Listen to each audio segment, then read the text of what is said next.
Sveiki, mano brangieji, čia yra Taro kortų prognozė dvynių ženklo atstovams šių metų Liepos mėnesiui. Parašykit, prašau, kaip jums praėjo birželio mėnuo, pakomentuokite, duokit reakcijų, man visada malonu paskaityti jūsų komentarus, labai dėkinga tiems, kas reaguoja, kas kažką tai komentuoja, ačiū jums labai. Kas norėtų savo asmeninės prognozės Liepos mėnesiui, kurią aš darau naudojant jūsų nuotrauką ir gimimo datą, galite rašyti man čia TikTok'e žinutę arba galite rašyti žinutę mano Facebook puslapį Ask Tarot Liudmilos tarologinės prognozės. Prognozės kaina, asmeninės prognozės kaina 10 eurų iš pagrindinių jūs laukiančių įvykių Liepos mėnesiui. O dabar pradedam dvyniai, kas jūsų laukia Liepos mėnesį. Traukiu kortas, dvyniai, kaipgi praeis jūsų Liepą. Kas laukia dvynių ženklo atstovų Liepos mėnesį.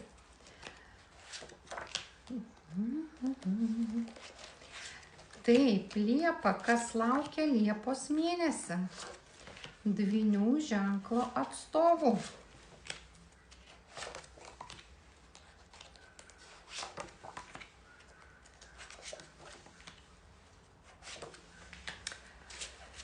Taip, žiūrėkit, pradžia gali būti, sakykime taip, tokia pakankamai sudėtinga, nes eina dvi kortos, 5 kardai ir 7 kardai.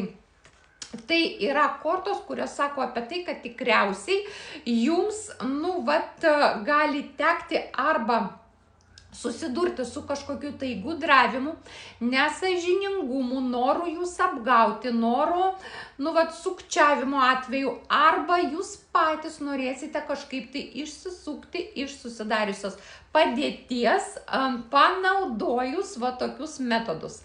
Apgaulę, veidmainystę, gudravimą, nesąžiningumą.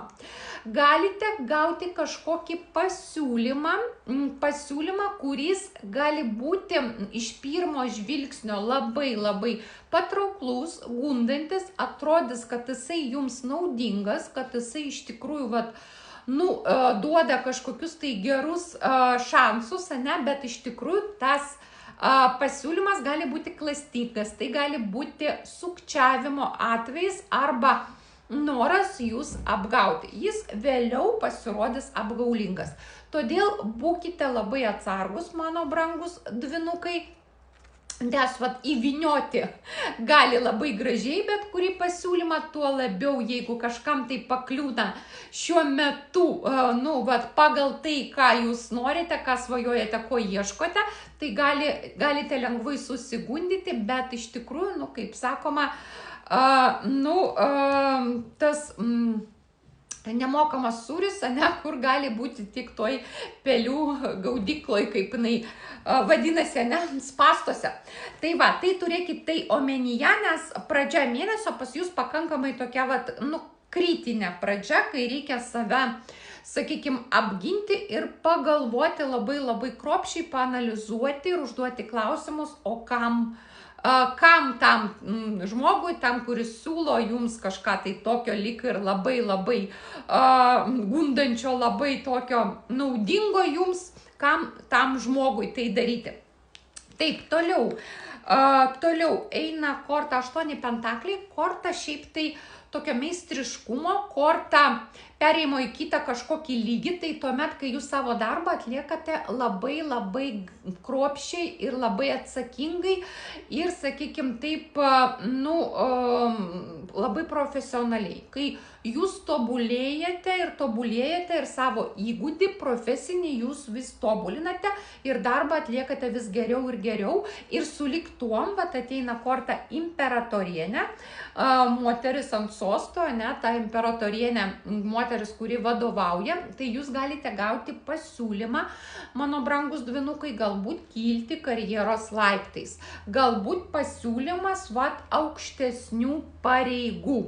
Bet taipogi imperatorienės, viena iš reikšmių tai yra produktyvumas ir vaisingumas.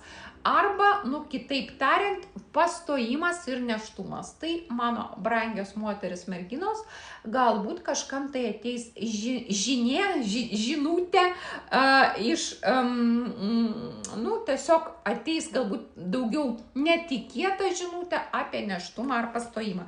Bet jeigu imsim karjeros sritį, tai imperatorienė tai yra tuomet, kai irgi jūs gaunate kažkokį pasiūlymą, produktyvų pasiūlymą, jums palankų pasiūlymą, kilti aukštyn, užimti kažkokias vadovaujamas pareigas.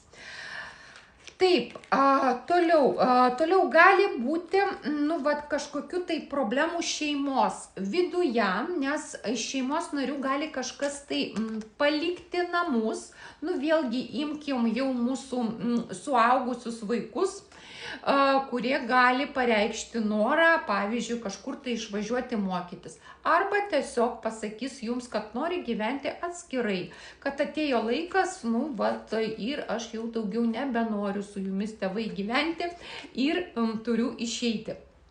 Nes ateina šeimos korta, šeimos narių korta, lyg ir visa šeima buvo kartu ir vat ateina toks vat nepasitenkinimas, ne? Tai galbūt taip ir sureaguosite, mano brangieji, kad būsite nepatenkinti, žinoma, savo vaiko tokių vat pareiškimų, sprendimų ir galite pergyventi. Bet taipogi 7 pentakliai irgi viena iš reikšmių yra pastojimas ir nėštumas. Tai galbūt jūs sužinosite, ateis žinia, kad vėlgi ne jūs patys, mano brangus dviniai, pastosite, ne, nu, moterim žinoma tai skirta, bet kad kažkas tai iš jūsų šeimos narių, nu, pavyzdžiui, ten jūsų draugė, o galbūt ir jūsų jau suaugusi dukra, irgi tokia žinutė gali ateiti, tokios naujienos. Taip, toliau į mėnesio pabaigą tikriausiai bus kažkokia tai šventė draugio apsuptyje. Nu, vat, tris taurės, matot, moteris susirinko savo kompanijoje, kelia taures, moteris linksminasi, tai vėlgi galbūt jūs suorganizuosit kažkokį susitikimą, nu vis tiek vasarą galbūt išvažiuosit kažkur tai savaitgaliu, gerai praleisti laiką, pasibūti kažkur tai ten, aš nežinau, gamtoje, sodyboje, dar kažkur. Nu, žodžiu, tokia relakso, atsipalaidavimo energija. Nors, vat, į mėnesio pabaigą, mano brangieji, eina energija atsiskyrimo, va čia korta atsiskyrėlis vadinasi. Tai yra noras atsiskirti nuo sociumo, noras kažkur tai pailsėti ir pabūti vienu su savimi. Tai yra vėlgi gilinimasis į save, gilinimasis į savo jausmus, į savo emocijas, į savo norus, toks vat noras suvokti ir suprasti, kur jums judėti toliau, ko jūs toliau norite, ko geidžia jūsų širdis, nu vat, ko galbūt irgi savęs pažinimo kelias. Tai vat ateina tokia korta, kad jūs turėsite tikriausiai tokias mintis ir jums norėsis, vat, būtent kelsite savo tokius klausimus. Tai jeigu ateitų tokie klausimai, visada prašom maloniai kreipkitės pas mane arba užeikite mano tinklapį būrimas taro kortomis LT. Ten yra ir būrimas dėlionė mano pašaukimas, ir jūs galite išsiaiškinti iš tikrųjų, ko jūs norite, kur linksta jūsų siela, kokius gabumus ir talentus jūs turite. Rašykite mane arba čia, TikTok'e, arba mano puslapyje. Žodžiu, viskas visur nurodyta, po postų, kaip galite su manim susisiekti. Sėkmingo jums mėnesio, mano brangus dvynukai.